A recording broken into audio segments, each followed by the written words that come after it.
Hai, Assalamualaikum warahmatullahi wabarakatuh.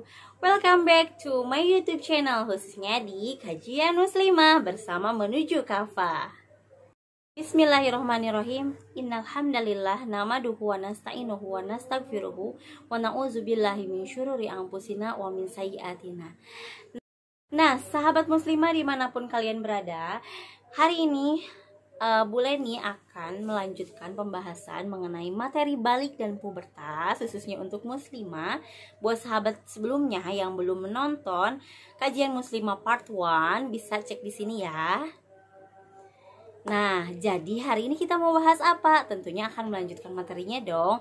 Nah, di hari ini Bu Leni akan mengajak kalian untuk membahas mengenai siapa saja mahramku. Nah, buat muslimah yang akan menjelang atau bahkan sudah sampai di masa pubertas atau masa menstruasi haid, tentunya harus paham siapa mahram bagi kita. Nah, sekarang apa itu mahram? Pasti ada pertanyaan dong, apa itu mahram? Jadi, anandaku semua, mahram itu merupakan seorang laki-laki yang tidak bisa kita nikahi karena nasab atau keturunan. Contohnya bapak kita, saudara laki-laki kita, mau baik itu kakak maupun adik. Oke? Kita akan ingat-ingat awal dari materi kali ini. Nah, yuk kita lanjutkan pembahasannya. Bahasa simpelnya, mahram itu adalah seorang laki-laki, semua laki-laki keluarga kita yang dekat dengan kita.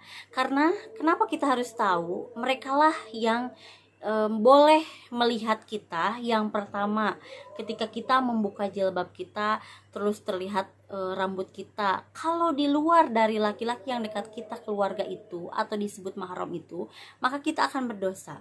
Kita tahu ya hadisnya, dimana jika kita membuka aurat kita, khususnya rambut kita, satu helai saja rambut kita terlihat oleh yang bukan mahramnya, maka akan ada 4 orang yang akan tertarik ke neraka oleh kita. Yang pertama bapak kita, yang kedua adalah suami kita, yang ketiga adalah saudara laki-laki kita, yang keempat adalah anak laki-laki kita. Nauzubillah min dzalik.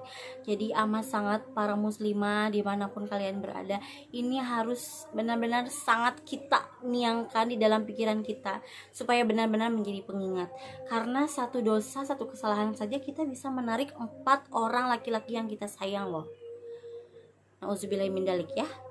Oke, jadi mahram itu yang pertama tadi bisa melihat rambut kita atau anggota tubuh wudhu kita seperti muka, tangan, telinga, terus telapak kaki. Itu mereka boleh. Selain itu haram buat kita.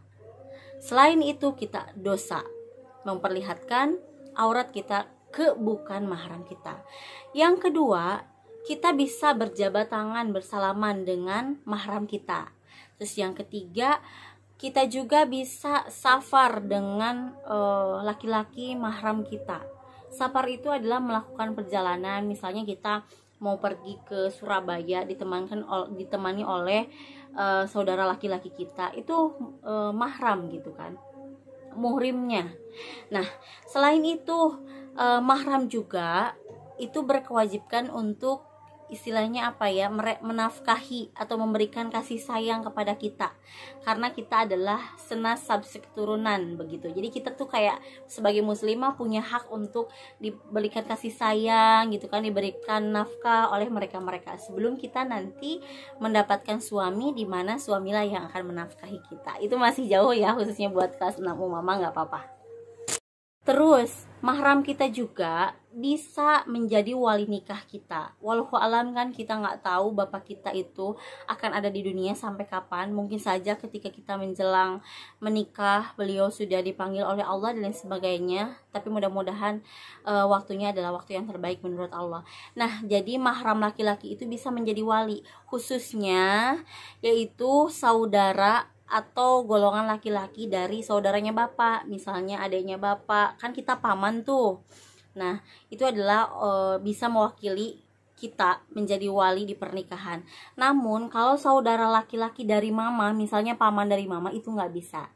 Nah, bisa dan nggak bisa apa aja sih kalau kayak gitu, Bu? Yang bisa dan yang nggak bisa, siapa aja mahramku dan lain sebagainya, itu pasti timbul pertanyaan. Begitu juga Bu Leni ketika remaja benar-benar menanyakan hal itu, sampai-sampai Bu Leni benar-benar nanya gitu kan ke orang tua, ingin tahu sebenarnya siapa sih yang bisa dan tidak bisa menjadi mahram kita. Oke, anandaku semuanya, kunci dulu alasannya kenapa kita harus tahu mahramnya. Sekarang kita akan lanjut membahas lalu siapakah mahram kita. Oke, mahram untuk muslimah itu dibagikan menjadi 3 kategori. Yang pertama, mahram nasab atau keturunan. Yang kedua, mahram asi, ya, mahram asi. Terus yang ketiga adalah mahram karena pernikahan. Nah, untuk penjelasan lebih lanjutnya kita simak video berikut ini. Nah, sahabat muslimah, ini adalah bagan mahram karena nasab.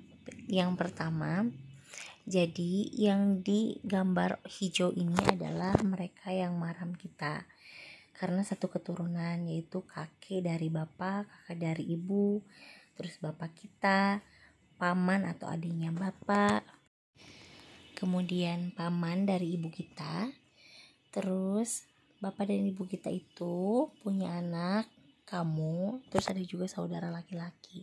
Nah, saudara laki-laki kita itu adalah mahram kita. Terus nanti anakmu, anak laki-lakimu adalah mahram kita. Terus keponakan juga merupakan mahram kita.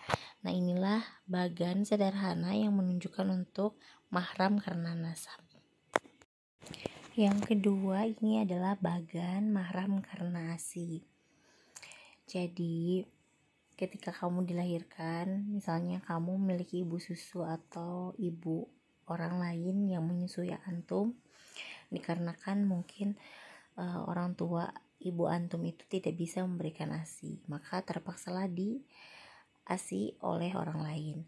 Nah, kita lihat dari sini, jadi ibu susu ini itu di situ ada tanda merah kan kamu, maka semua anggota keluarga ibu susumu itu semua mahrammu yang di gambar hijau, kakek susunya, terus bapak susumu, terus pamannya dari ibu, dari kakak, saudara laki-laki, dan semuanya. Pokoknya yang di gambar hijau itu adalah mahrammu karena kamu sudah sedarah dengan mereka. Terus yang ketiga yaitu bagan mahram karena pernikahan. Ini khususnya buat yang sudah menikah. Kita fokus ke bagannya. Di warna merah itu ada kamu. Kamu misalnya menikah dengan suamimu, maka terjadilah mahrammu siapa saja, yaitu bapak mertuamu, kakek mertuamu, terus dari ibu mertuamu misalnya punya bapak tiri. Nah, itu pun mahrammu. Terus kamu misalnya dengan suamimu punya anak perempuan, lalu anak perempuanmu menikah, kamu kan punya menantu laki-laki. Nah, menantu laki-lakimu itu adalah mahrammu. Juga misalnya suamimu punya anak tiri misalnya, nah itu juga adalah mahrammu. Pokoknya yang di warna hijau itu adalah mahrammu. Paham tuh? Sahabat muslimah dimanapun kalian berada, bagaimana? Sudah tahu kan mahram kita siapa aja? Catat di benak kalian baik-baik supaya terus teringat walaupun kalian pergi kemanapun. Nah, sahabat semuanya, semua kebenaran yang ibu sampaikan mutlak itu dari Allah SWT, dan adapun banyak kesalahan yang ibu sampaikan itu mutlak kesalahan ibu pribadi. Jadi mohon untuk dimaafkan dan mudah-mudahan ilmu ini bisa bermanfaat untuk di kehidupan kalian sehari-hari. Oke, anandaku semuanya, sahabat muslimah semuanya, cukup sekian video kali ini. Sahabat muslimah, jangan lupa like, comment, subscribe, dan tekan loncengnya supaya antum semua mendapatkan notifikasi dari video-video ibu selanjutnya. Oke, wabillahi taufiq wa hidayah. Wassalamualaikum warahmatullahi wabarakatuh.